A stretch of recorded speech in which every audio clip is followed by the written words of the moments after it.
depuis une 50aine d'années. Une invention qui a été déposée et enregistrée à l'INPI, l'Institut national de la propriété industrielle. C'était en juillet dernier. C'est un aboutissement, le début d'un grand projet. Sauf que, Jean-Claude Cordier, votre invention a été classée top secret défense. Expliquez-nous. C'est-à-dire que j'ai du mal à expliquer puisque ça n'est pas conforme à la réalité. C'est-à-dire qu'en principe, quand on dépose un brevet, c'est fait pour avoir une certaine sécurité, l'État vous protège, etc. Tandis que là, moi, je suis passé par... j'ai eu tous les papiers concernant la recevabilité de ce brevet et tout. Et en temps normal, il faudrait 2 mois, où on vous dit, maintenant vous pouvez divulguer votre invention, la vendre ou faire ce que vous voulez. Et moi, au lieu de ça, j'ai eu quelqu'un qui m'a téléphoné du ministère de la Défense ou bien de l'INPI, je sais pas, et qui m'a dit, en donnant en référence le numéro d'enregistrement de mon invention qui avait été déposée, pour vraiment me faire voir qu'il était au courant de tout, et qui a dit, M. Cordier, je viens vous annoncer que votre invention a été classée top secret défense. Alors je vous conseille d'en assurer sa sécurité. Alors j'ai même pas eu le temps de lui dire, mais monsieur, je vous remercie ou ceci, cela, top, ça a été terminé. Bon. Alors question bizarre, moi je me suis dit, qu'est-ce que c'est cette connerie et tout. Alors je me suis dit, la meilleure des choses à faire, c'est d'écrire au directeur et de lui demander ce que ça signifie. Pourquoi classer mon invention top secret défense? Parce que j'ai pas fait une bombe atomique, j'ai fait un moteur. Bon. Et pour lui demander qu'il m'explique exactement qu'est-ce qu'il y avait comme problème. Alors, j'ai eu une réponse quelques jours après, par lettre recommandée, en disant que M. Cordier, on ne peut pas répondre d'une façon manuscrite. Si vous voulez avoir des réponses, vous tapez le code. Alors ils m'ont donné un code pour Internet et tout ça, alors qu'ils savent très bien que je n'ai pas Internet, déjà d'une part, et qu'on a communiqué pendant plusieurs années ensemble sur différents brevets, parce que je n'en ai pas déposé qu'un, que tout marchait très bien, qu'on m'envoyait du courrier et tout, et subitement sur les milliers de personnes qui allaient à une pays, il n'y a plus personne capable d'écrire. Alors donc là je me suis dit, il y a un truc qui colle pas. Et puis j'ai essayé de savoir, et j'aimerais savoir qu'est-ce que c'est que cette invention, de mettre mon système, mon moteur que j'ai inventé, top secret défense, comme je sais qu'il n'y a rien de nucléaire là-dedans, ni d'explosif, pourquoi à me mettre dans les oubliettes, soit. Personne n'est capable de me donner une solution ni quoi que ce soit. Cette invention, pour moi, elle est capitale et énorme. Le M3, moteur à mouvement magnétique. Quel est le principe de ce moteur? Le principe est assez simple, c'est-à-dire, pour faire fonctionner un moteur quel qu'il soit, il faut de l'énergie. Donc moi, mon énergie, qui a toujours été celle-ci, c'est l'énergie magnétique. Parce qu'avec l'énergie magnétique, en utilisant des aimants de nouvelle conception, des aimants qui sont au néodymium, des aimants d'une puissance considérable, en utilisant et en ayant fait concevoir des aimants d'une façon spécifique, parce qu'il faut déjà les travailler d'une façon tout à fait spécialement, le magnétique, ça vous sert à vous donner l'énergie. Cette énergie magnétique vous permet d'obtenir une force avec des aimants d'une puissance qui devient considérable. C'est en fonction de la taille des aimants. Si vous avez des aimants, par exemple, de 10 cm de diamètre dans les mains, vous ne pourrez pas les tenir. C'est impossible.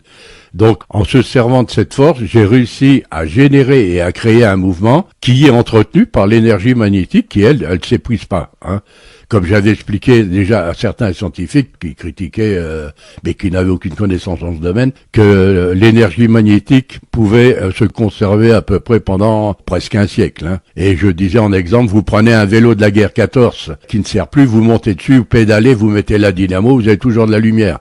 Donc l'aimant est toujours actif. Là, ça vous permet, le moteur que j'ai conçu actuellement, qui est un moteur à mouvement magnétique, c'est un moteur que vous avez qui génère des puissances différentes selon la taille des aimants que vous avez employés, qui peut être de 50, 100 chevaux, et qui fonctionne d'une façon indéterminée. C'est le projet de votre vie, ce moteur M3. Oui. Vous souhaitez qu'il soit exploité, qu'on le retrouve. Pourquoi? Quand on me dit qu'au ministère de la Défense, il est stocké top secret défense, j'en vois pas l'utilité.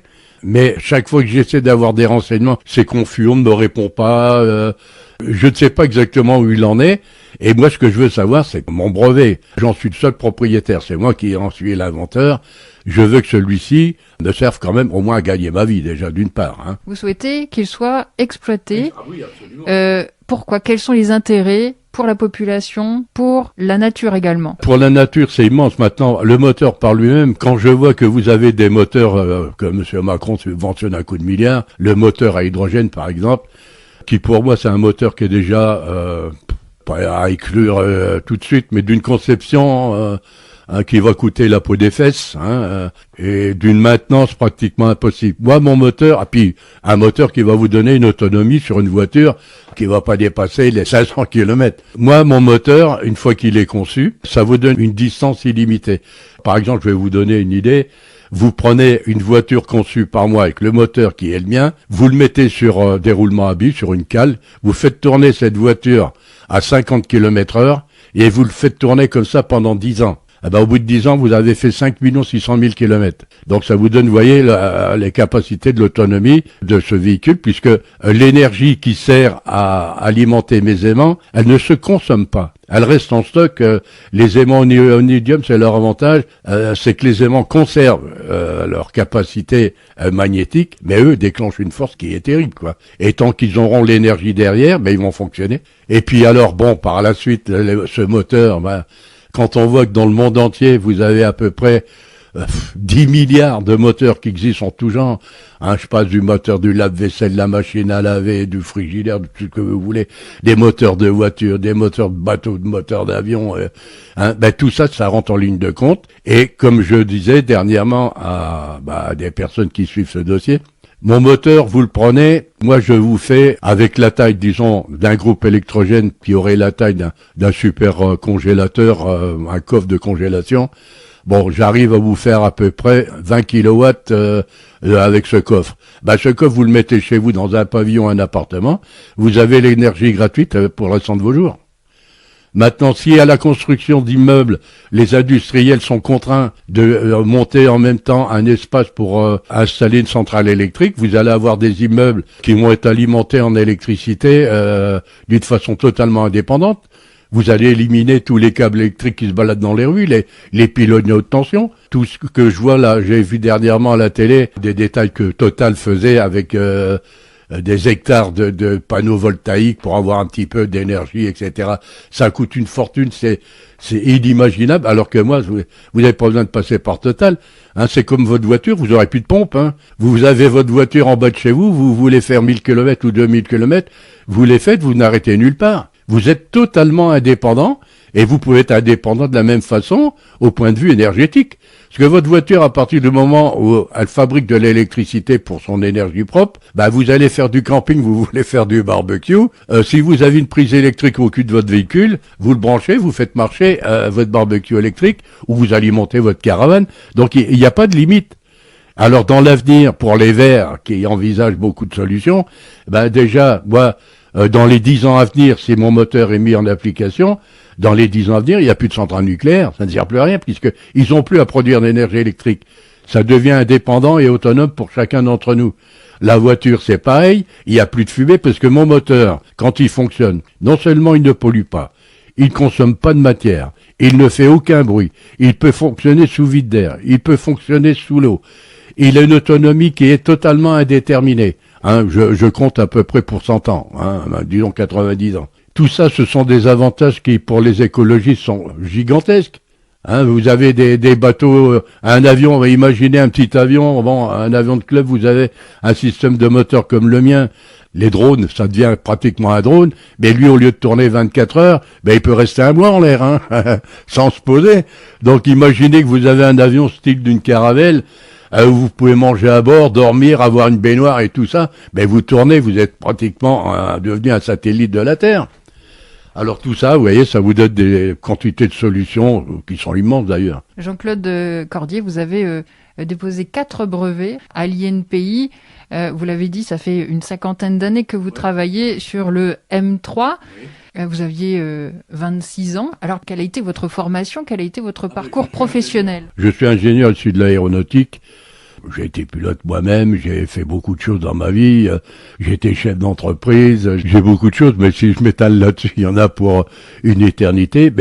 J'ai même enseigné, j'ai été prof à l'ORT, il y en a qui m'entendent de l'ORT. J'ai été enseigné la mécanique et le dessin industriel dans cette école. J'étais responsable à l'époque, dans les années 80 et des poussières. Bon, j'étais responsable du GLAM, l'escale GLAM des avions présidentiels qui était basé à Orly, avec l'escale du GLAM qui était à Villacoublay. Bon, là-dessus, ça m'a enseigné et apporté encore des éléments techniques incroyables, quoi. Mais au point de vue technique, bon, je crains personne et au contraire, je donne des solutions là où beaucoup de gens pataugent. Non, c'est pas ce qui m'impressionne, ça. Mais ce que je veux, c'est maintenant qu'on me dise où est ce brevet, qu'est-ce qu'on compte en faire, et puis qu'on me le restitue, que je sois quand même capable de pouvoir l'exploiter, parce que je sais que à l'heure actuelle, des entreprises, même l'EDF, si vous voulez, ou Énergie, ou Total, ce sont des gens qui sont milliardaires au point de vue compte industriel, qui pourraient acheter ce brevet, qui est pratiquement illimité dans la conception des choses. Aujourd'hui, vous demandez des explications. Moi, ce que je demande maintenant, je vais être obligé d'intervenir et demander à M. Macron, puisqu'il est au courant. C'est le ministère de la Défense qui a saisi ce brevet pour le mettre top secret défense. Alors qu'on me dise pourquoi on l'a mis top secret défense, et puis où il est et quand on compte me le rendre. Il aurait été beaucoup plus simple, moi qui suis quand même l'inventaire, de demander, Monsieur Cordier, voilà, on pourrait faire ça et ça, rester, disons, d'une façon très discrète, mais faire avancer ce projet d'une façon que ça ne soit ébruité par personne, mais le faire d'une façon intelligente. Tout le temps qu'on passe là, c'est du temps de perdu et tout, parce que malheureusement, ce brevet, avant qu'on ne le voie le jour, il va y avoir un monde fou qui vont être au courant. Et ça fait perdre beaucoup de puissance au point de vue industriel, qu'en faisant discrètement les choses avec l'inventeur, et puis je peux mettre quand même les responsables d'entreprise, intervenir auprès d'eux pour trouver les finalités, parce que c'est quand même un moteur qui demande beaucoup d'astuces, beaucoup de points de vue techniques, de trucs. Mais enfin, je suis prêt à collaborer avec eux, mais maintenant ça se complique.